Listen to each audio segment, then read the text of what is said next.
베이루트에도 집이 있지요. 그가 말했다. 나는 파리에 삽니다. 그거 멋지군요. 그럼 갈까요? 준비는 되셨나요? 하지만 차가 여기 그대로 두고 가도 안전할까요? 그 점은 염려하지 마십시오. 오마르는 내 친구입니다. 볼품은 없는 친구입니다만 선생이 나와 함께 있는 한 선생을 실망시키는 일은 없을 겁니다. 그리고 저기 살레도 훌륭한 기술자지요. 내일 펜벨트가 도착하면 저 친구가 장착을 해놓을 겁니다. 지금 말을 해두겠습니다. 길 건너편에 있던 남자 살레는 우리가 이야기를 하는 동안 건너와 있었다. 아지즈 씨는 그에게 지침을 내렸다.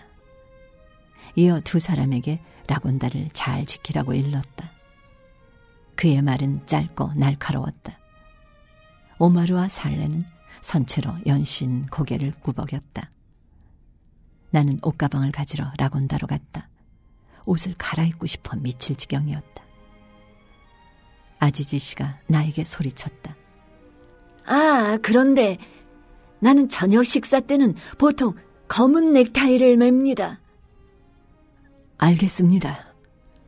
나는 중얼거리는 소리로 대꾸하고는 얼른 처음에 손에 잡았던 옷가방을 뒤로 밀고 다른 옷가방을 꺼냈다.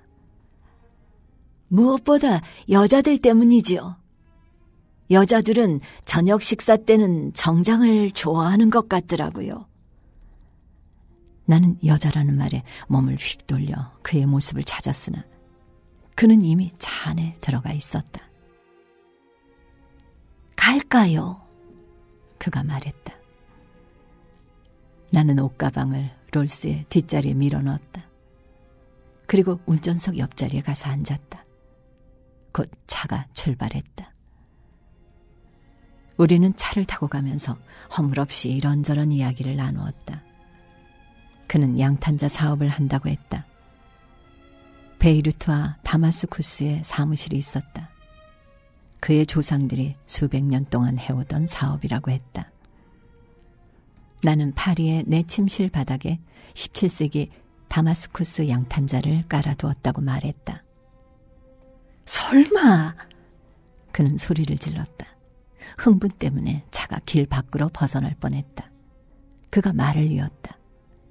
그게 비단과 양모로 짠 것인가요? 난실은 비단만 쓰고요. 바탕은 금실과 은실로 짠 건 말입니다.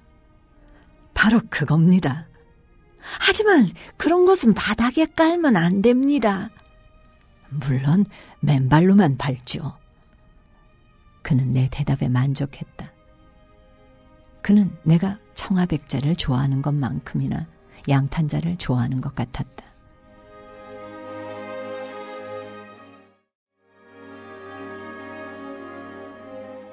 곧 우리는 아스팔트가 깔린 도로에서 벗어나 돌을 깐 답답하고 좁은 길로 들어섰다. 차는 산을 향해 사막을 가로질렀다. 여기는 내 전용 진입로지요. 8km 길입니다. 전화도 있군요. 나는 간선도로에서 가지를 쳐 개인 진입로를 따라 달리는 전신주를 보며 말했다. 순간 묘한 생각이 떠올랐다. 주유소의 아랍인 그자한테도 전화가 있었는데 혹시 이게 아지즈 씨의 예기치 않은 출연을 설명해 주는 건 아닐까?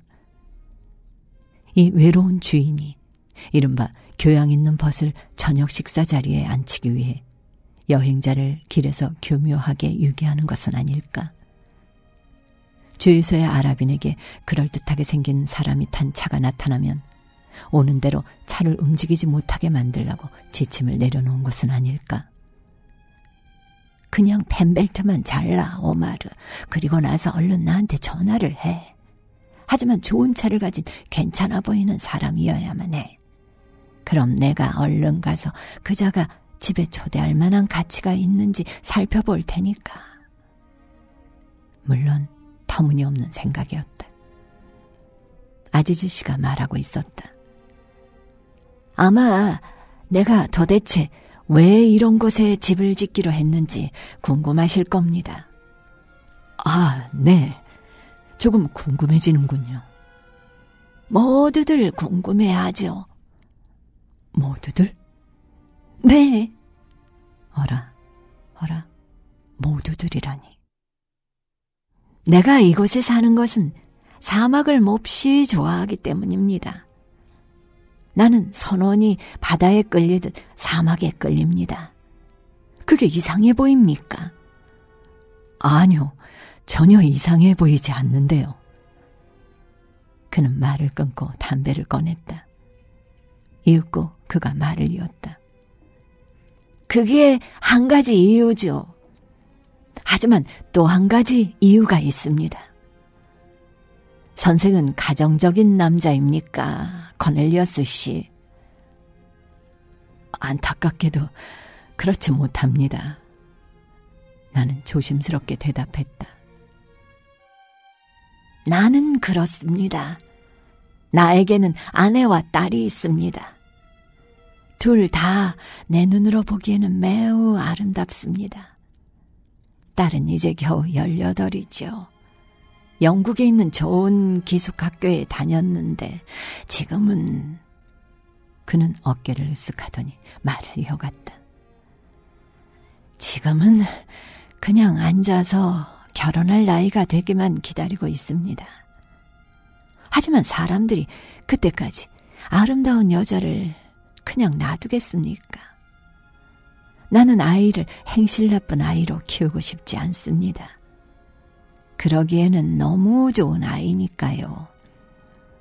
한번 아이를 베이루트에 데려가니까 남자들이 먹이를 본 이리떼처럼 몰려들더군요. 그걸 보고 나는 미치는 줄 알았습니다. 나는 남자에 대해서는 잘 알거든요, 코넬리어스 씨. 남자들이 어떻게 행동하는지 안단 말입니다. 물론 이런 문제로 고민하는 아버지가 나만은 아니겠죠. 하지만 왠지 몰라도 다른 아버지들은 현실을 직시하고 그냥 받아들이는 것 같더라고요.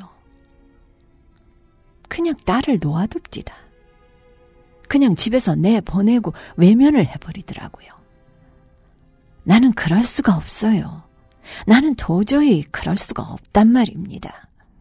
나는 그 아이가 아치메드, 알리, 하밀 등등의 사내 녀석들을 만나며 상처를 받도록 놔둘 수가 없습니다. 이제 짐작하시겠지만 그것이 내가 사막에 사는 또 하나의 이유죠. 나의 어여쁜 자식을 사나운 짐승들로부터 몇 년이라도 더 보호하자는 겁니다. 가족이 없다고 아셨나요, 코넬리어스 씨? 유감스럽게도 그렇습니다. 아, 아지즈 씨는 실망한 표정이었다. 그가 말을 이었다. 그러니까 한 번도 결혼한 적이 없나요? 없습니다. 한 번도 없습니다. 나는 바로 다음에 이어지는 피할 수 없는 질문이 나오기를 기다렸다. 질문은 1분쯤 뒤에 나왔다. 결혼을 하거나 자식을 두고 싶은 적이 없었나요? 사람들은 모두 이 질문을 한다. 이것은 당신 그렇다면 동성애자 아니요 하는 질문을 다른 식으로 묻는 것에 지나지 않는다. 한 번, 딱 한 번 있었습니다. 그런데요. 평생 딱 한 사람이 있었죠, 아지즈 씨. 하지만 그 여자가 가버린 뒤에는 나는 한숨을 쉬었다. 그 여자가 죽었다는 뜻입니까? 나는 고개를 끄덕였다. 목이 메어 말이 나오지 않았다.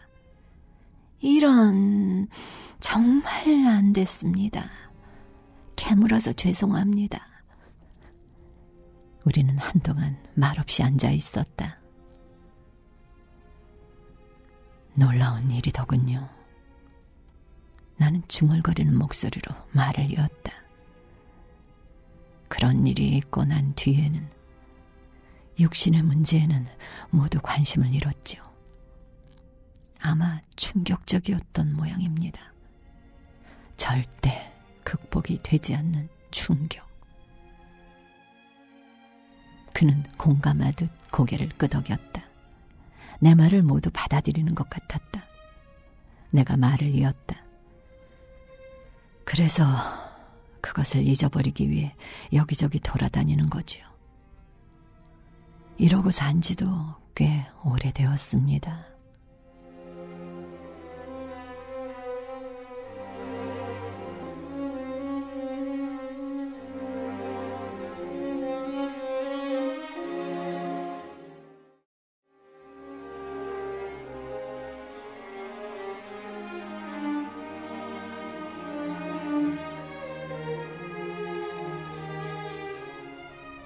우리는 마가라 산 밑에 이르러 구불구불 좁은 길을 통해 도로에서는 보이지 않는 산비탈을 올라가고 있었다.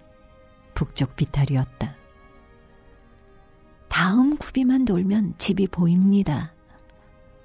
아지즈 씨가 말했다. 우리는 굽이를 돌았고 과연 집이 나타났다. 나는 눈을 깜빡이며 앞을 뚫어져라 보았다. 정말이지 처음 몇 초간은 내 눈을 믿을 수가 없었다. 내 눈앞에 하얀 성이 보였다. 진짜 성이었다. 높고 하얀 성이었다. 둘레에는 작은 탑과 망루, 뾰족탑들이 달려 있었다. 헐벗은 노란 산에 타는 듯이 뜨거운 산자락에 조성된 녹지 한가운데 마치 동화 속의 성처럼 서 있었다. 환상적이었다. 한스 크리스티안 안데르센이나 그림 형제의 동화에서 바로 튀어나온 것 같았다. 나도 라인이나 루아르 골짜기에 낭만적으로 보이는 성들을 볼 만큼 본 사람이다. 그러나 이렇게 늘씬하고 우아하고 동화 같은 느낌을 주는 성은 본 적이 없었다. 가까이 다가가면서 보니 녹지는 잔디와 야자나무로 꾸며놓은 예쁜 정원이었다. 사막의 침범을 막으려는 듯 정원 주위에는 흰담을 높이 쳐놓았다. 마음에 드십니까? 주인이 웃음을 지으며 물었다. 환상적입니다. 세상의 동화에 나오는 모든 성을 하나로 합쳐놓은 것 같군요. 바로 그겁니다. 주인은 소리를 지르더니 말을 이었다. 동화 속의 성, 특별히 내 딸, 나의 아름다운 공주를 위해 지은 집입니다. 그 아름다운 공주는 엄하고 질투심 많은 아버지 압둘 아지즈 왕에 의해 이 안에 갇혀 있다. 아지즈 왕은 딸이 남자와 함께 즐거움을 누리는 것을 거부한다. 하지만 조심하라. 여기 오스왈드 코렐리어스 왕자가 그녀를 구하러 왔으니 왕은 모르고 있지만 코렐리어스 왕자는 아름다운 공주를 정복하고 큰 행복을 안겨줄 것이다. 여기는 다른 데와 좀 다릅니다. 아지즈 씨가 말했다. 과연 다르네요. 또 멋지고 은밀하기도 하지요. 나는 이곳에서는 아주 편하게 잠을 잘 수 있습니다. 공주도 마찬가지고요. 불쾌한 젊은 사내들이 밤에 저 창문으로 기어오를 수는 없으니까요. 과연 그렇군요. 원래 이곳에는 작은 오아시스가 있었습니다. 나는 정부로부터 이곳을 사들였죠. 이곳에는 집안에서 쓰고 수영장을 만들고 3에이커 크기의 정원을 유지할 만한 풍부한 물이 있습니다. 우리는 정원으로 들어갔다. 갑자기 녹색 잔디밭과 꽃밭과 야자나무로 이루어진 작은 낙원이 나타났다. 기분이 매우 상쾌했다. 모든 것이 완벽한 질서를 유지하고 있었다.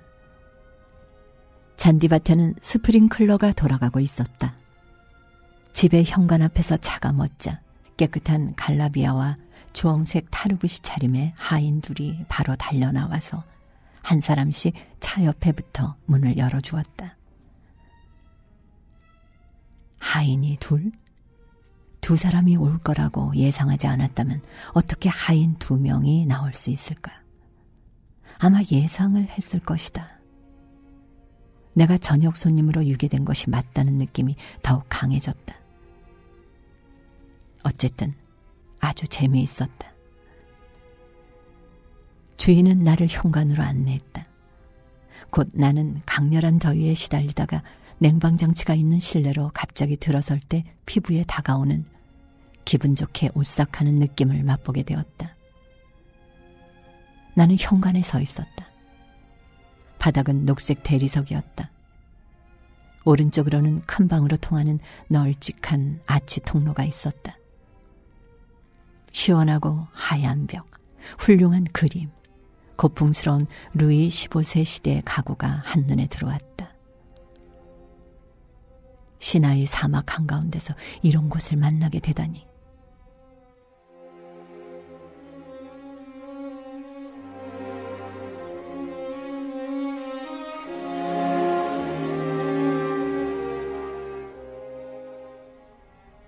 이윽고 여자가 징계를 따라 천천히 내려왔다. 주인은 하인들과 이야기를 하느라 등을 돌리고 있었기 때문에 바로 여자를 보지 못했다. 여자는 층계 밑에 내려와 발을 멈추었다. 그녀는 하얀 아나콘다 같은 벗은 팔을 난간에 올려놓고 있었다.